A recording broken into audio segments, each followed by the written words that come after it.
Okay, so basically there's really three main types of flares as far as brake line, fuel line, whatever it is you're doing. We're going to be making these two here because in Canada and most places these are the only types that are legal for brake lines.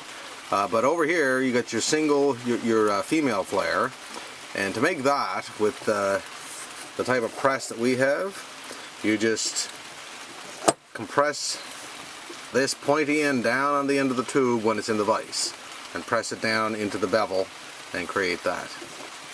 Now your single male flare or the bubble flare, you're going to use the die on the end of a unit like this and put it in there. We're going to do this, and then that's going to press and force the end of the line out to make your single male flare. The double flare, then we do what we just talked about here with our press, and then we take our die off of it and then press it again just to flare the edge back onto itself. So you got a double flare. So you got the metal is folded back on its edge for the double flare. Okay, so just for illustration purposes, we're going to make a female flare. First thing, we stick our fitting, whatever it's going to be on here. File that flat. I'm just going to do this really quick because we're not going to be using these for brake work anyway. They're not legal in Canada. Then you put roughly a 45 on the edge of that. Something like that type of thing. I'll file that down here. Can't really do it without hitting the camera. And then I'll put it in the vise and we'll flare it. Okay, so we got a brake line in over there in the vise. Tighten that up really good.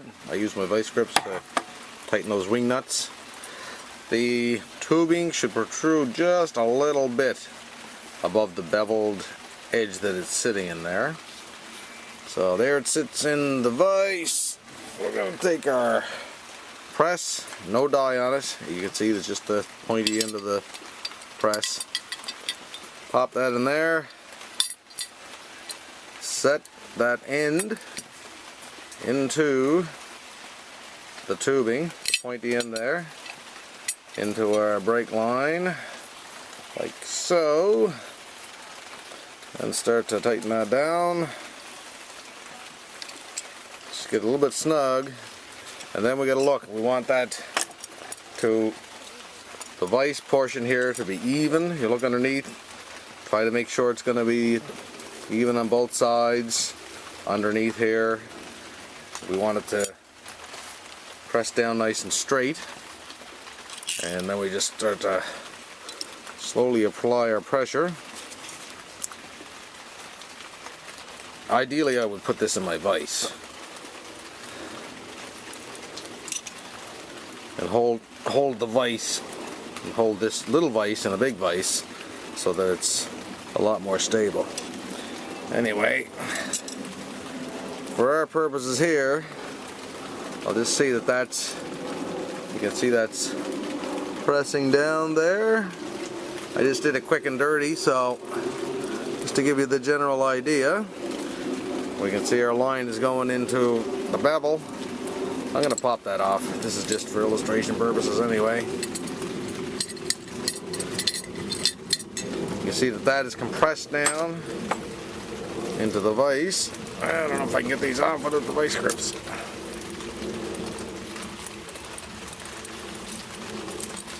We'll have a quick look. Again, we're not going to be making a female flare for brake lines, but that's the general idea there. Okay, so now I have my 3/16 brake line in my vise, and just what you do is put it in, then tighten it up a little bit so that you can still move the brake line around, and then take your die, and there's an edge on that. See that flat edge there?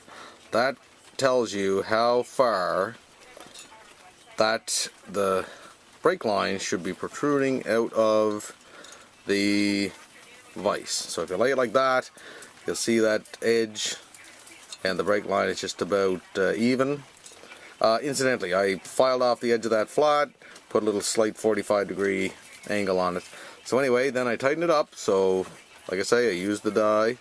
Then I'm going to take the die over here. I got a little bit of brake fluid. Good idea to dip that die into the bit of brake fluid there. Put our die into the end of our brake line. 3/16 die into the 3/16 brake line. And I'll take our press, slide it over, and I'm going to have to back that off a little bit in order to be high enough to go over the end of that die. You can see that hole in the die. That's where the pointy end of our press is going to sit. And I'm going to have to back it off a bit more than that. I'll strategically place that over. I'm resting the pointy end there of our press into the die. Tighten it up just a little bit there so that it starts to get snug. I got a little bit snug. Now I'm going to take it and even it up there. I'm going to turn off the camera just while I make sure that, because I'm going to have to move that press a little bit there. It looks a little uneven. Okay, so we can see that our die is now just about flat with the top of our vise. So I press that down. The cone is sitting in the die, and the die is, as I say, just about flat. So now I'm going to remove that. I was going to try to tape it as I did it, but it kept hitting the camera. So I'm going to pop that out of there. And now what we're going to do is we're going to remove the die, and I'm going to set it up so that the cone is just in the end of the brake line. Because right now we have made a single male flare. We're going to make a double flare. Okay, so I removed the die. Then I put our press here back on.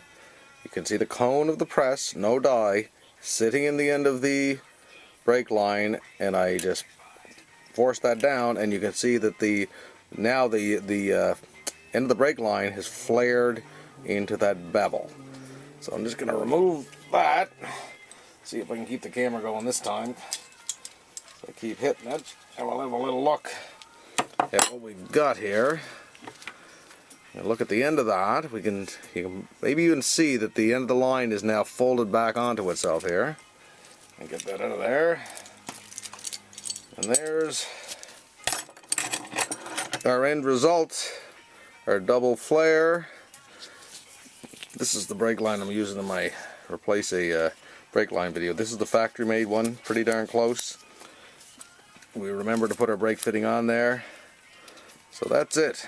We've got a double flare there.